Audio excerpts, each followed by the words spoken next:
ఒకటి ఉందని. అవునండి, మీరు విన్నది నిజమే. అదే మన స్వర్ణగిరి శ్రీ వెంకటేశ్వర స్వామి టెంపుల్ అండి. ఈ టెంపుల్ని చూడడానికి మేము వెళ్తున్నాము. టెంపుల్ ప్రత్యేకతలు మీతో పంచుకుంటాను. మేము ఉప్పల్ నుంచి స్టార్ట్ అయ్యామండి. ఉప్పల్ నుండి ఈ స్వర్ణగిరి టెంపుల్కి 36 నుంచి 40 కిలోమీటర్లు ఉంటుందండి. 1 అవర్ పడుతుంది జర్నీ.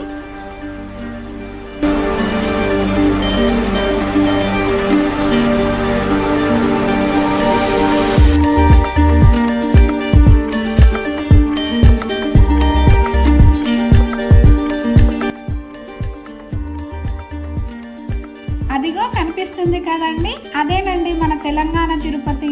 మనం దగ్గరికి వచ్చామండి. ఈ temple Bhuvanagiri Renuka Yellamma temple opposite లోనే స్వర్ణగిరి టెంపుల్ ఉందండి. ప్రజెంట్ మనం ఇక్కడే ఆగాము. చూస్తున్నారు కదా, స్వర్ణగిరి టెంపుల్ కమాన్ అదేనండి. మనం ఎల్లమ్మ టెంపుల్ నుంచి కొంచెం ముందుకెళ్ళి రైట్ లో యూటర్న్ తీసుకొని కొంచెం మళ్ళీ ముందుకు వస్తే మనకి లెఫ్ట్ సైడ్ లో కమాన్ కనిపిస్తుందండి. అదే టెంపుల్ ఎంట్రీ అండి. బస్సులో రావాలనుకున్న వాళ్ళైతే ఎల్లమ్మ టెంపుల్ దగ్గర దిగి ఈ కమాన్ దగ్గరికి వస్తే లోపలికి వెళ్ళడానికి ఆటోలు కూడా ఉన్నాయండి. ఎందుకంటే కమాన్ నుంచి లోపలికి ఒక 4 కిలోమీటర్లు వెళ్ళాలి. ఈ కమాన్ దగ్గర కొబ్బరికాయలు కూడా అమ్ముతున్నారండి. లోపల కూడా ఉంటాయి, కానీ నేను ఇక్కడే తీసుకున్నాను. 40 రూపాయలు ఇస్తే కొబ్బరికాయతో పాటు అగరబత్తులు, పసుపు, కుంకుమ, కొన్ని గులాబీ పువ్వులు కూడా ఇచ్చిందండి. తీసుకొని ఇంకా అలాగే ముందుకు వెళ్తున్నామండి. ఈ గుడిని నిర్మించిన వారు మానేపల్లి జ్యువెలరీస్ అంటే మానేపల్లి ట్రస్ట్ అధినేత శ్రీ రామారావు గారు నిర్మించారండి.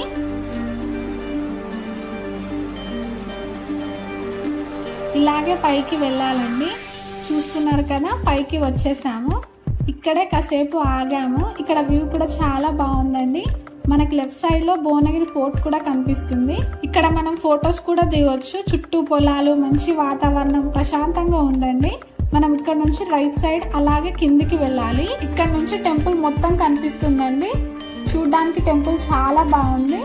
ఇలాగే స్ట్రైట్ గా వెళ్ళాలండి.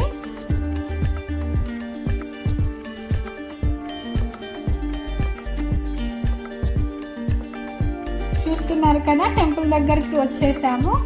ఇదే ముఖద్వారం అండి, స్వర్ణగిరి టెంపుల్ యొక్క ముఖద్వారము. చూడండి ఎంత బాగుందో, నాకైతే బాగా నచ్చిందండి. ఇలాగే స్ట్రైట్గా ముందుకు వెళ్ళాలండి లోపల నుంచి.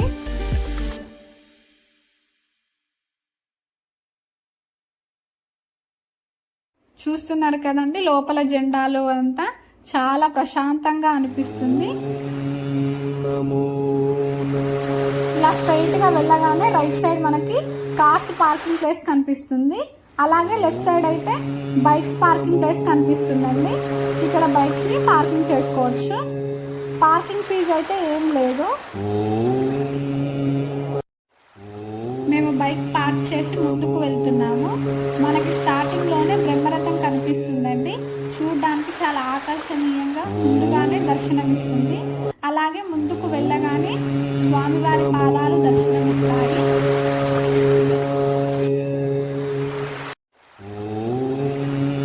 ఇవి ఏకశిల పాదపీఠాలండి. చూడడానికి చాలా అద్భుతంగా ఉంది. నేనైతే చాలా ఆశ్చర్యపోయాను పాదాలను చూసి. స్వామివారి పాదాలను దర్శించుకొని మెట్ల మార్గాన పైకి వెళ్ళాలండి.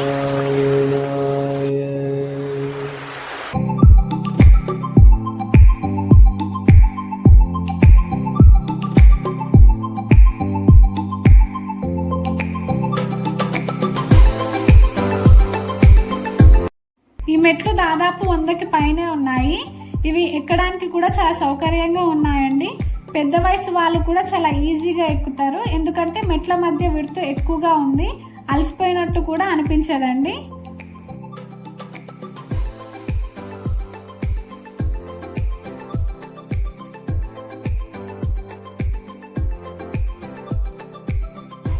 ఫైనల్లీ పైకి వచ్చేసామండి.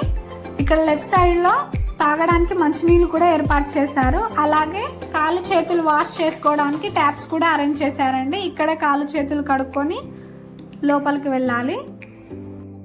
పైకి రాగానే కలర్ఫుల్ గా అనిపించిందండి. చూస్తున్నారు కదా, ఆ గోపురం కిందనే స్వామివారిని దర్శించుకోవడానికి లోపలికి వెళ్లే మార్గం అండి. ముందు మనం గుడి చుట్టూ చూసి ఆ తర్వాత దర్శనం చేసుకుందాం.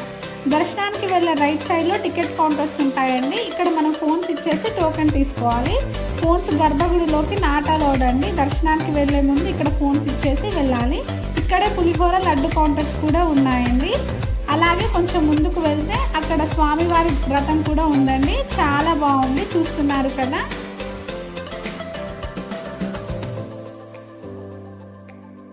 గుడి చుట్టూ ఎక్కడ చూసినా గోవింద నామాలు కనిపిస్తాయండి. అలాగే గోవింద శ్లోకాలు కూడా కనిపిస్తాయి.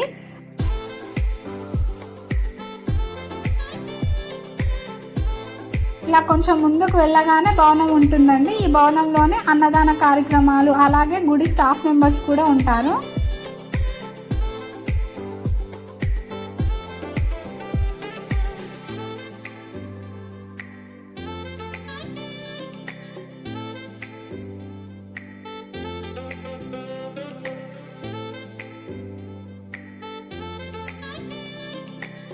ఇక్కడ మనకు వాసవి తల్లి అమ్మవారి ఆలయం ఉందండి.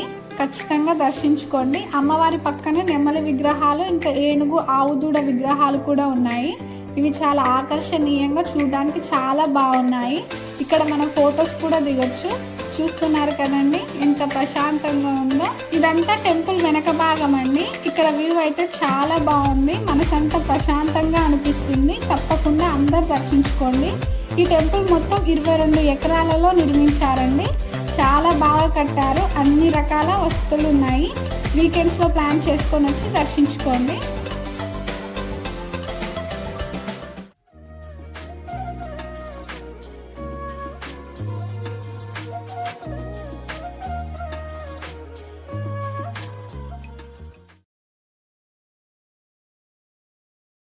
తాగడానికి వాటర్ ప్రాబ్లం అయితే ఏం లేదండి. గుడి చుట్టూ అలాగే మధ్యలో కూడా అక్కడక్కడ వాటర్ అయితే అరేంజ్ చేశారండి.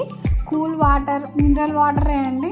ఇలాగే కొంచెం ముందుకు వెళ్తే గుడికి లెఫ్ట్ సైడ్ 27 అడుగుల ఏకశిల శ్రీ ఆంజనేయ స్వామి విగ్రహం ఉందండి. ఇక్కడ చుట్టుపక్కల వాళ్ళని కూడా అడిగి కనుక్కున్నాను. ఈ విగ్రహం కరెక్ట్గా 27 అడుగులు ఉంటుందంట. రథం పైన ఆంజనేయ స్వామి విగ్రహాన్ని కట్టారండి.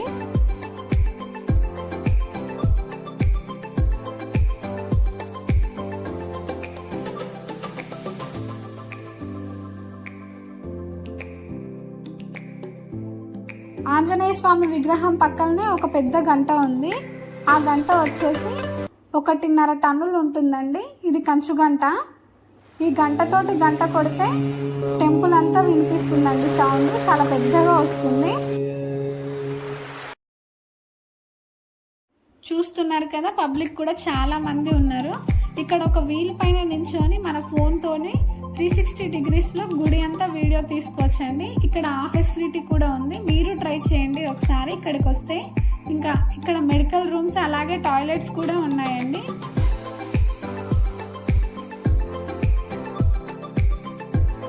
ఈ స్వర్ణగిరి టెంపుల్లో మెయిన్గా చెప్పుకోవాల్సింది ఇదేనండి. ఈ కోనేరు గుడికి లెఫ్ట్ సైడ్ ఉంటుందండి. దీనికి పైనుంచి అన్నా వెళ్ళొచ్చు, కింద నుంచి అన్నా వెళ్ళొచ్చు. నాకు నచ్చిన ప్లేస్ అంటే ఇదే. అలాగే స్టార్టింగ్లో స్వామివారి పాదాలు కూడా. ఈ 2 ప్లేస్లు నన్ను బాగా ఆకట్టుకున్నాయండి. మీకు కూడా నచ్చుతుందని అనుకుంటున్నాను.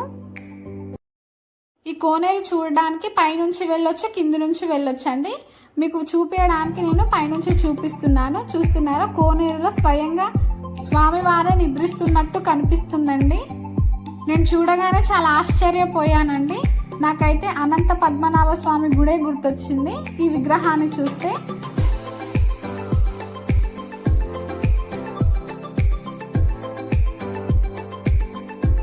చూస్తున్నారు కదా, స్వామివారు స్వయంగా కోనేరులోని శేషనాగు పైన ఎలా నిద్రిస్తున్నారో.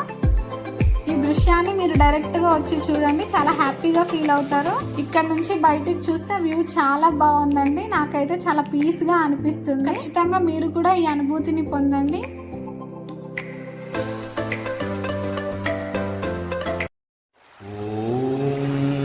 నమో నారాయణాయ